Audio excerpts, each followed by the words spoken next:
नमस्कार दोस्तों, मैं मनीष कुमार यूथ एकेडमी में आप सभी का स्वागत करता हूं। दोस्तों आज है 30 सितंबर और देखते हैं आज का क्वेश्चन ऑफ द डे। तो आज का क्वेश्चन ऑफ द डे है, दो छात्र एक परीक्षा के लिए उपस्थित हुए, उनमें से एक ने दूसरे से 9 अंक अधिक प्राप्त किए और उसके अंक उनके अंकों के योग के 56% थे, तो उनके द्वारा प्राप्त अंक क्या है, यह हमें फाइंड आउट करना है। तो मान लेते हैं कि छात्र जो थे ए और बी थे और दिया हुआ है कि एक ने दूसरे से 9 अंक अधिक प्राप्त किए, मतलब कि उनका अंतर दिया हुआ है। ए ने बी से 9 अंक अधिक प्राप्त किए और दिया हुआ है कि ए के जो अंक थे वो दोनों के अंकों का योग का 56% थे। तो हम लिख सकते हैं a upon a plus B equal to 56%, और इसको हम चेंज कर देते हैं फ्रैक्शन में, तो 100 से डिवाइड कर दिया है। अब यहाँ पे हम 4 से काटते हैं, तो 4 से काटेंगे तो आ जाएगा 14 चौके 56 और ये 25 चौके 100, 14/25 आ गया। इसको हम कैसे समझ सकते हैं, ए के अगर 14 अंक आए हैं तो ए और बी के मिलाकर टोटल 25 अंक आए हैं। तो जैसा कि हमने बोला,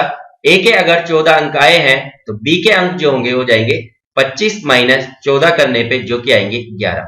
तो यहाँ पे हमारे पास आए हैं कि ए के अंक अगर 14 है तो बी के अंक आने चाहिए 11। तो यहां से अगर हम अंतर देखते हैं तो अंतर आ रहा है ये 14 माइनस 11 करने पे 3 का।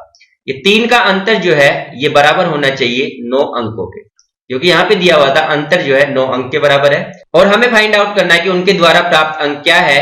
तो यहाँ पे हमने 3 भाग का मान निकाल लिया है, 9 अंक है तो 14 भाग का मान निकालते हैं और 11 भाग का मान निकालते हैं।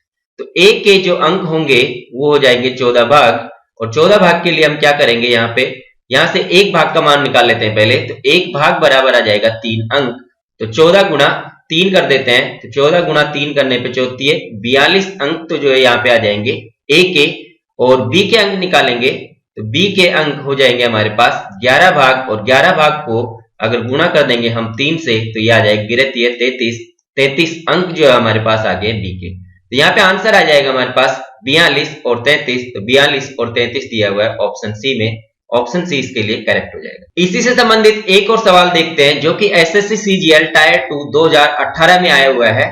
इसमें दिया हुआ है, रवि सूर्या से 12 वर्ष छोटा है और रवि की आयु उसकी और सूर्या की आयु के योग का 40% है, तो 9 वर्ष बाद सूर्या की आयु क्या होगी। तो यहाँ पे हम इसको सोल्व करते हैं, और जैसा कि दिया हुआ है रवि सूर्या से 12 वर्ष छोटा है, मतलब कि सूर्या इससे बड़ा है।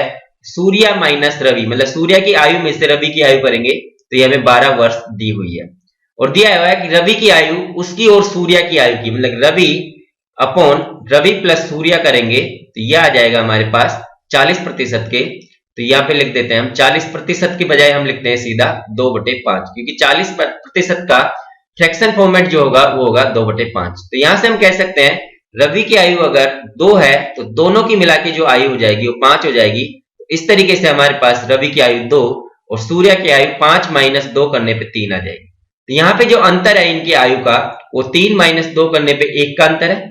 तो अंतर जो है 1 का वो बराबर है 12 वर्ष के। तो 12 वर्ष के बराबर है, तो यहां से हमको निकालना है कि 9 वर्ष बाद सूर्या की आयु। तो सूर्या की वर्तमान आयु निकाल लेते हैं। तो सूर्या की वर्तमान आयु हो जाएगी 3 इकाई का मान, तो 3 इकाई का मान निकालते हैं पहले, जो कि सूर्या की वर्तमान आयु है। तो ये हो जाएगी 12 गुणा 3 करने पे 36 वर्ष। 36 वर्ष आ गए हमारे पास सूर्या की वर्तमान आयु। अब पूछा है 9 वर्ष बाद जो है सूर्या की आयु क्या होगी। तो 36 प्लस 9 कर देते हैं, और 36 प्लस 9 करेंगे तो ये हमारे पास आ जाएगा 45 वर्ष जो है इसका सही आंसर हो जाएगा, जो कि दिया है ऑप्शन डी में। तो ऑप्शन डी इसके लिए करेक्ट। दोस्तों अगला प्रश्न आपके लिए होमवर्क प्रश्न है और इसका आंसर आपको कमेंट सेक्शन में लिखना है।